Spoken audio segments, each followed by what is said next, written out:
Hello, welcome. Today I will be building a magical cottage in The Sims with a self-imposed challenge that I only have a budget of 33,000 simoleons.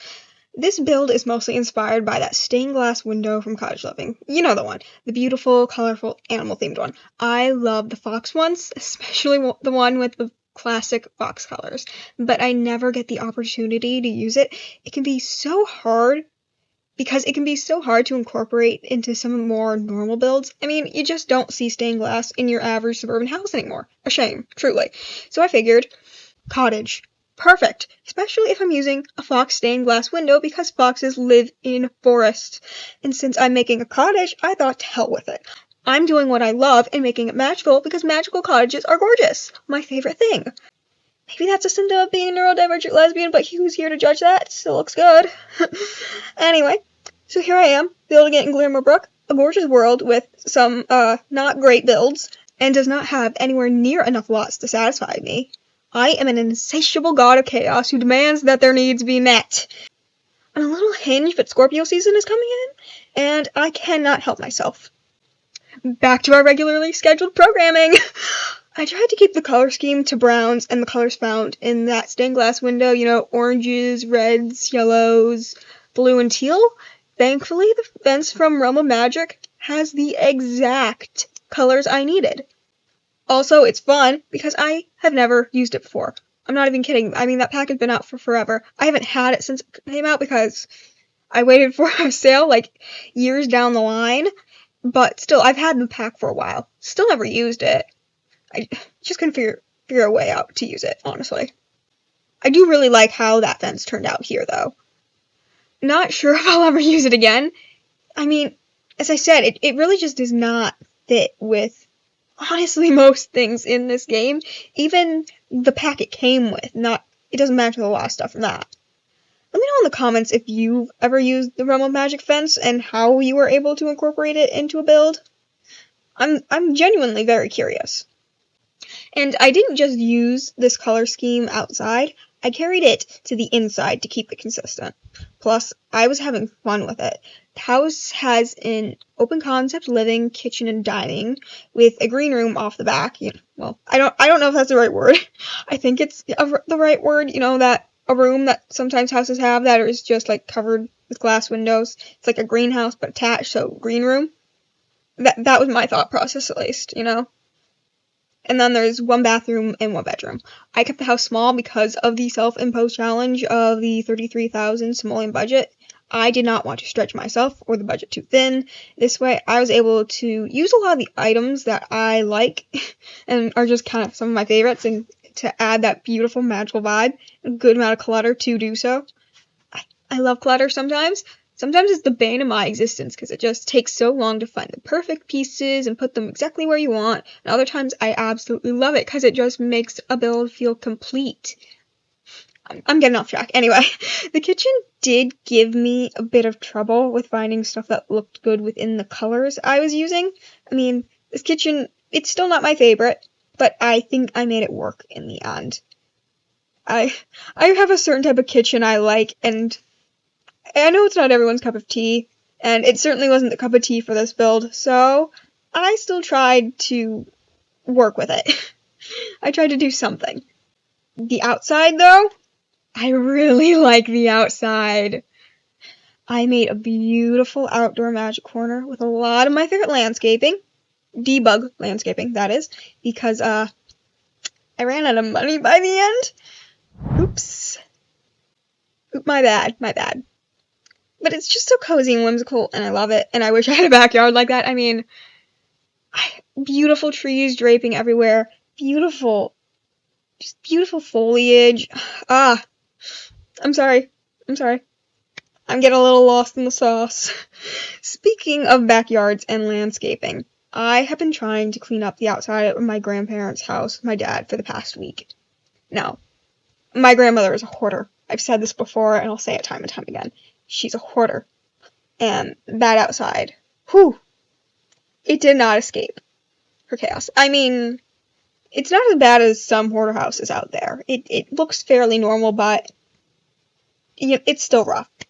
It has been back-breaking labor. I have spent 3 days pressure washing, and it is nowhere near as glamorous as the simulator makes it out to be. Front porch wasn't too bad since it was the smallest and cleanest, since half of it is, covered. There's like a little covering at the very front of it, right off the front door. Still, it took about 3 hours, and the little cracks between the boards? Oh my god, those are the worst. A lot of the gunk between them ends up spraying back up at you when you get the water pointed at it, and I was just disgusting by the end of it. Even got dirt sprayed in my eye and couldn't get it out because guess what? My hands were covered in dirt too. It was just lovely. Best feeling ever. I hope my sarcasm permeates the screen. Yes, oh my god. My boots after that? Soaked. I walked around barefoot on the pavement after I was done just to warm my feet up. I mean, my feet were just soaked, covered in gunk, and so wet and cold, and my feet get really cold fast anyway. I have like Reinhardt's or something, and a pain. It took 4 days for those boots to completely dry out. Little tip, don't use snow boots to pressure wash. Don't do it. It just doesn't work. They get soaked, and they don't dry. Tackled the back porch on the second day the next day. This one was bigger, had no covering, and animals living under it. Groundhogs, to be specific. And one year, those groundhogs, oh my god, there were 6 baby groundhogs. And dear god, was that cute. Just adorable. The poop they leave on the porch, though, not so adorable. Especially not when you're the one cleaning it up. Or when they're eating it. Did you know groundhogs do that? They will eat their own poop. I'm sorry, that was disgusting. I'm sorry, you didn't need to hear that, but you did, and, I'll just continue. I'll continue now. Yeah. I stood way back and, shoot it off the porch without getting any on me. Thank fucking God for that. It took me almost 5 hours to get that back porch done, and it still wasn't perfect. Felt like an 80-year-old man by the end of it. My back felt a new level of pain, and I don't know if it will ever forgive me. Sometimes it still screams at me, or maybe that's just the way I sleep. I sleep in weird positions anyway. I think I, improved my grip strength by tenfold because my hands were just, stuck in a claw position. Even, because I legit worked for 5 hours straight, around 5 hours straight, no break. So my hands were in that clenched position holding down the trigger for 5 hours. No break. Always like that. I don't think you're supposed to do that. But I did it. Yay me. If I thought I got dirty the first 2 days, I was proven so wrong on the 3rd day. Because it was time to face the dreaded demonic driveway. Now, my grandmother's driveway has not seen any cleaning that was not the runoff from washing a car. And no cars had been washed in that driveway for at least 3 years. Maybe more. I don't know. I'm not too good with remembering things sometimes. I mean, only the obscure stuff. I'm good at remembering the obscure stuff. Important stuff? Don't ask. Don't ask. And to make it even worse, shoot off from mowing the lawn has built up on that driveway, and dirt from whenever it rains, because the house is on a sloped lot. I guess that's the best way to describe it. That leads down to a river drainage, where overflowing rain from the street goes down to. I'm pretty sure that's not, the actual purpose of the river drainage, or maybe it is. I'm not too sure, but anyway, there's a river drainage down past the backyard, and sloped lot, all of the overflowing rainwater just goes through her driveway and yard. Yeah? I hope that makes sense. And it doesn't end there. So, all of that dirt that, travels down the driveway, it accumulates. Not pretty. And it doesn't end there. The concrete, it was not poured in one continuous slab. Nay. It has multiple slabs butting up against each other. And in the cracks between the slabs, weeds grow out because, yeah, the dirt runoff, dirt builds up between the cracks, there's already dirt underneath, and weeds can just spring up. I had to pressure wash an inch layer of hardened, crusted dirt off of the last slab of the driveway. That alone took like half an hour because of how caked it was on there. And like a lot of that dirt is from, like, as I said, the rain runoff that goes down there. And then I had to pressure wash the weeds out of the cracks because it is so difficult to get them out of there any other way. Because, like, if you get a shovel, you can't really get all the way down to the crack because they're kind of butted up against each other, so it's a pretty thin layer. So, like, you can get a little bit that's on the top layer, but you can't get all the way down. So the pressure washer, that's really the only way you can get it out. And you can't just leave them there because once winter rolls around and it starts snowing, those harmless little weeds are not so harmless. You can't shovel over them, and it just makes the process so much more painful than it already is. Whew. Michigan winter, baby. Not fun. I mean, sometimes it's not so bad. Sometimes it's horrid. Michigan all around is just a little, Anyway, maybe you don't. I'm not very good at explaining things, am I?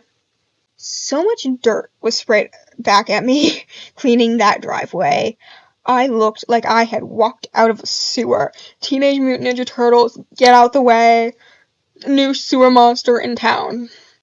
The mud even managed to, like, splatter back at my face, and I was one more dirt patch away from getting into trouble. I mean, that is how bad the returning mud coming up at me was.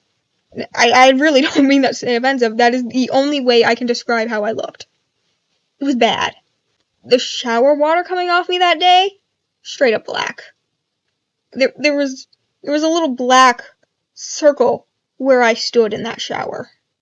Yeah, the bathtub may never forgive me for the atrocities it saw over those 3 days. This is my apology video. I am sorry, bathtub. I will do better next time. Actually, I take that back, that I don't know what's going to happen in the future. I don't know what else I am going to find on this property. I do not know. The only smart thing I did on day 3 was wear the water shoes I've had for years and years and have never worn before. Like, I'm pretty sure I've had these things for like 8 years. That may sound like an exaggeration, but I genuinely don't think it is. So, yeah, how do those still fit me? Don't ask about it. I'm short. Yeah. I'm sorry you had to find out this way, but I'm short. I mean, if my shoes were going to get soaked anyway, I may as well wear shoes literally invented to get wet.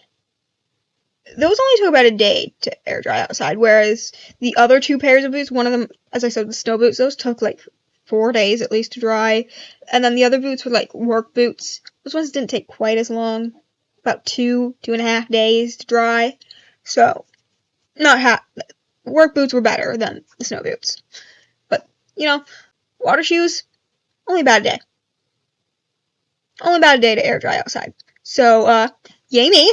I got a bit smarter, though looking back, I definitely should have worn some, like, work safety glasses as well. Save my eyes from the dirt. Yeah. So much dirt in the eye. Not fun. We still have to try to tackle, like, there's a detached garage with an attic and a barn in the way back. We still have to tackle those before winter comes because no way in hell are we going to be able to do that in the cold snow in Michigan. It's not happening. Oh, and there's actually another structure. 2 more structures, actually, because this is a really old house and there used to be, like, a little stable. So it's a crude stable at that. So we have to clear that area out because it's been used to store junk. And then there's also, like, I don't know if you've ever seen those, like, tents that are garages. We have one of those on the property that's also stuffed with stuff from a storage unit. So 4 structures me and my dad have to try to clean out. The barn, it's really bad. I think the barn is original to, like, the 1940s property. and there was some fabric and other cloth stuff in there, and animals have gotten in there, and we took a peek. It's really bad. It's really bad. So if anyone has tips on cleaning out some outdoors order spaces, please leave them in the comments, because I'm trying to emotionally prepare for the eventuality. Please send help. Please. I don't know what I'm doing. Okay, that's enough of the pity party. We'll get back to the video. I haven't been talking about the video much. I've just been talking about my woes of cleaning out the outside of Hoarder's house. I'm going to end this video off with a little walkthrough of the house. It's going to be in tab mode. I'm not very familiar with tab mode, so don't judge me too much for this, please. I'm trying my best. I really am. You can leave tips down below if you want me to be able to do this better. And also leave comments for any other video ideas you want to see me do. I really enjoy getting those. It's also helpful with giving me ideas, because sometimes I have creative burnout, like everyone else. Anyway, thank you so much for watching and listening to me rant and ramble, or maybe you muted me. That's fine too. I find my own voice annoying sometimes as well. As always, you can find this build up on my gallery at Shadowside over there as well. Leave a like and comment down below. It always makes my day. I could use a lot of happiness. I don't have much. Yeah, make my day, please. And don't forget to subscribe so I can prove to my mother I have friends. I was a very lonely child. Thank you again. Catch you in another video soon.